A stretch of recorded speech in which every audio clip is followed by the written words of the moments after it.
Hi viewers, ఈ వీడియోలో మనం తెలంగాణ రాష్ట్ర ప్రభుత్వం మంజూరు చేయు తెలంగాణ చేయూత పెన్షన్ పథకంలో భాగంగా వికలాంగుల పెన్షన్ కొరకు లబ్ధిదారులకు ఉండవలసిన అర్హతల గురించి మరియు పెన్షన్ దరఖాస్తు ఫారమునకు జతపరచవలసిన పత్రాలను గురించి తెలుసుకోబోతున్నాం. ఈ వీడియోను ఎక్కడ మిస్ అవ్వకండి, చివరి వరకు జాగ్రత్తగా చూడండి.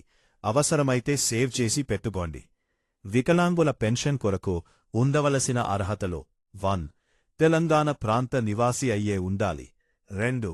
కనీస వయస్సు 1 సంవత్సరం లేదా ఎంత వయసైనా ఉండవచ్చు, కాని వికలాంగుల అయ్యే ఉండాలి. 3. బీపీఎల్ కేటగిరీకి చెందిన వారై ఉండాలి. 4. ఫుడ్ సెక్యూరిటీ కార్డు అనగా తెల్ల రేషన్ కార్డును కలిగి ఉండాలి. 5. గ్రామీణ ప్రాంతాల వారికి 1.5 లక్షలలోపు ఆదాయం కలిగి ఉండాలి.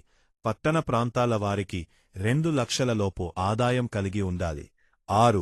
తరి పొలం 3 ఎకరాలలోపు లేదా మెట్టపొలమైతే 7.5 ఎకరాలలోపు కలిగి ఉండాలి. 7. సదరం సర్టిఫికెట్లో అర్హత ఉండాలి.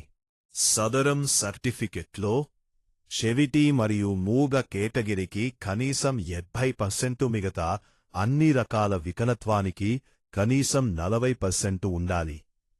జతపరచవలసిన పత్రాలు: పెన్షన్ దరఖాస్తు form, 2 Aadhaar card xerox copy, 3 voter card xerox copy, 4 ration card xerox copy, 5 ఆదాయం సర్టిఫికెట్టు ఆప్షనల్, 6 పొలం పట్టాదారు passbook xerox copy, 7 bank account passbook మొదటి పేజీ xerox copy, 8 passport size photo, 4 అర్హత ఉన్న సదరం సర్టిఫికెట్ జిరాక్స్ కాపీ.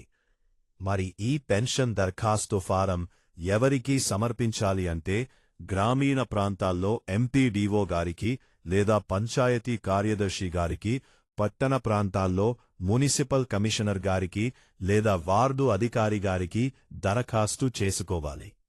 మరి ఇంకెందుకు ఆలస్యం?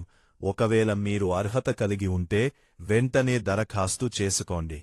ఈ వీడియో మీ ఫ్రెండ్స్కి గాని, ఫ్యామిలీ మెంబర్స్కి గాని లేదా అవసరమైన లబ్ధిదారులకు గాని వెంటనే షేర్ చేయండి. అలాగే ఇలాంటి మరిన్ని అప్డేట్స్ కొరకు మా ఛానల్ని సబ్స్క్రైబ్ చేయండి మరియు నోటిఫికేషన్ అప్డేట్స్ కొరకు బెల్ ఐకాన్ని నొక్కండి.